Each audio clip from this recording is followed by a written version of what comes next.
கர்த்தருடைய பரிசுத்த நாமத்திற்கு ஸ்தோத்திரம் உண்டாவதாக. இன்றைய ஜீவ வார்த்தை நிகழ்ச்சியை கேட்டுக்கொண்டிருக்கும் அனைவரையும் கர்த்தருடைய பரிசுத்த நாமத்தினால் வாழ்த்துகிறேன், ஆசீர்வதிக்கிறேன். இன்றைய சின்ன தியானத்திற்கு தேவன் கொடுத்த வேத பகுதி அது பிலிப்பியர் எழுதின நிருபம், அதில் 2ஆம் அதிகாரம், அதில் 13ஆம் வசனம். பிலிப்பியர் 2:13. ஏனெனில் தேவனே தம்முடைய தயவுள்ள சித்தத்தின்படி விருப்பத்தையும் செய்கையையும் உங்களில் உண்டாக்குகிறவராய் இருக்கிறார். தேவனுடைய தயவுள்ள சித்தம் செயல்படும் காலம் இது. தேவ தயவு உங்களில் செயல்படும் காலம் இது. தேவனுடைய தயவுள்ள சித்தம் உங்களில் விளங்கும் காலம் இது, நேரம் இது. அதற்காக நம்ம காத்திருக்க வேண்டும். அதற்காக தேவனை கேட்டு பெற்றுக்கொள்ள வேண்டும். கேட்கிற எவனும் பெற்றுக்கொள்கிறான்றது தான் நம்ம படிக்கிறோம். நம்ம யோவானெலாம் படிக்கிறோம். கேட்கிற எவனும் பெற்றுக்கொள்கிறான், என் நாமத்தின் நிமித்தம் எதை கேட்டாலும் அதை நான் உங்களுக்கு தருவேன் என்பது தேவனுடைய வாக்கு. அப்போ நம்ம தேவனுடைய தயவுள்ள சித்தத்தை கேட்டு பெற்றுக்கொள்வதற்காக தேவன் அழைக்கிறார் நம்மளை. இதில் 2-3 வார்த்தைகள் இருக்கு பாருங்க. தேவனே தம்முடைய தயவுள்ள சித்தத்தின்படி விருப்பத்தையும் செய்கையையும். விருப்பத்தையும் செய்கையும்னா இது தேவனுடைய விருப்பமும் கரத்தின் கிரியைகள். அதாவது நம்ம செய்கைன்னா என்ன, தேவனுடைய விருப்பத்தின்படி நம்ம செய்கைகள் செய்ய போகிறோம். செய்கைகள்னா என்ன, அடையாள அற்புதங்கள். நீங்கள் பேசுகிறது, கொள்வது, உங்கள் கையின் மூலமாக அடையாள அற்புதங்கள் நடக்க போகிற வருடம் இது. தேவனுடைய விருப்பம் நிறைவேறும் வருடம் இது. அதனால் தான் தேவனே தம்முடைய தயவுள்ள சித்தத்தின்படி விருப்பத்தையும் செய்கையையும் உங்களில் உண்டாக்கியவராக இருக்கிறார். உங்களின் விருப்பத்தையும் செய்கையும் போடவில்லை, தேவனுடைய விருப்பத்தையும் செய்கையும் உங்களில் வெளிப்பட போகிறது. தேவனுடைய விருப்பமும் செய்யும் உங்கள் கையின் மூலமாக, உங்கள் வாயின் மூலமாக, உங்கள் பார்வையின் மூலமாக, உங்களுடைய காரியங்கள் மூலமாக வெளிப்பட போகிறது. எப்பேற்பட்ட ஒரு பாக்கியம் பாருங்களேங்க.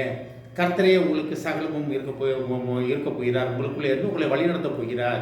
இதெல்லாம் எப்போனா நம்மளே நாம் விரும்பியாக்கும் பொழுது, தேவனே வாழ்வது நான் அல்ல, கிறிஸ்துவே எனக்குள் வாழ்கிறார்னு பவுல் சொன்னது போல, இன்றைக்கு நம்ம சுயத்திலிருந்து நம்ம விலகி, ஆண்டவரே என்னை நான் முழுமையாக உம்மத்தில் தருகிறேன் ஆண்டவரே நம்ம ஒப்புடைக்கும் பொழுது இந்த காரியங்கள் நடக்க ஆரம்பிக்கும். இதை தான் முழு வேதம் நமக்கு சொல்லிக் கொடுக்கிறது.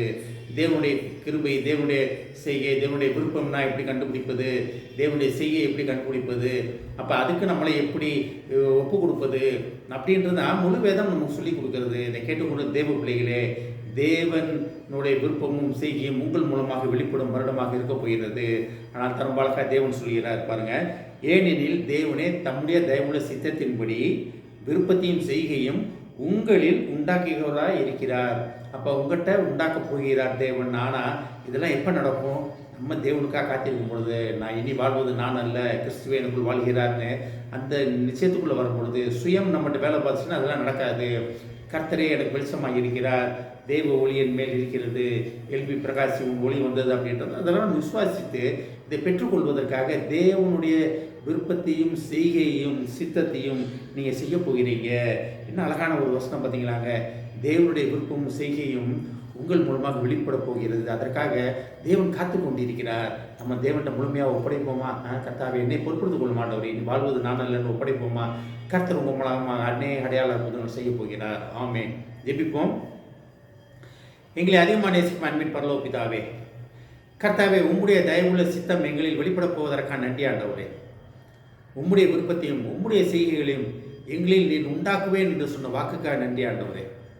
நாங்கள் முழுமையாக உம்மிடத்தில் எங்களை சமர்ப்பித்து அதை நாங்கள் பெற்றுக்கொள்ள உதவி செய்ய மாட்டவரே. ஏஸ்தாவனே, உமது காரியங்கள் எங்கள் மூலமாக, உமது கிரியைகள், உமது சித்தம் எங்கள் மூலமாக வெளிப்பட போவதற்காக நன்றி ஆண்டவரே. முழுமையாக உம்மிடத்தில் சமர்ப்பிக்கிறோம் அப்பா.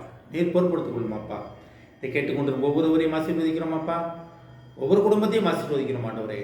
குடும்பத்தில் உள்ள ஒவ்வொருவரும் முழுமையாக உம்மிடத்தில் அவர்கள் சமர்ப்பித்து தங்களை உம்மிடத்தில் ஒப்படைத்து உம்முடைய விருப்பத்தையும் உம்முடைய செய்கையும் பெற்றுக்கொண்டு உமக்காக எழுப்பி பிரகாசிக்க போவதற்காக நன்றி ஆண்டவரே.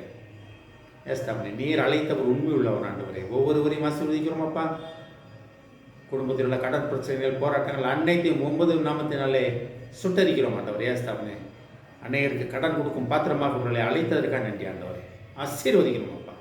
இயேசுவின் மூலமாக கேட்கிறேன் நல்ல பிதாவே. ஆமென். கர்த்தர் உங்களை ஆசீர்வதிப்பாராக.